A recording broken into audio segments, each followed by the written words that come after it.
Hey guys, in this video, I will show you how to turn off Instagram profile picture zoom. Alright, so let's begin.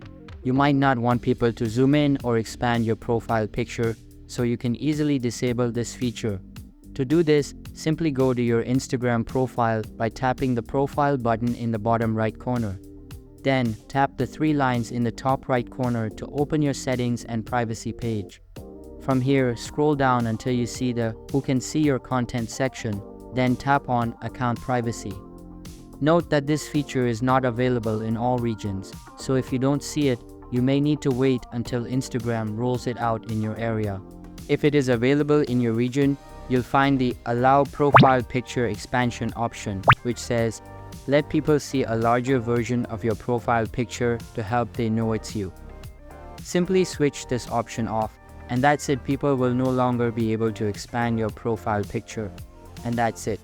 So that's basically how you can turn off Instagram profile picture zoom. So that's all for this video. Consider subscribing if you find it helpful, and I'll catch you in the next one. Thanks.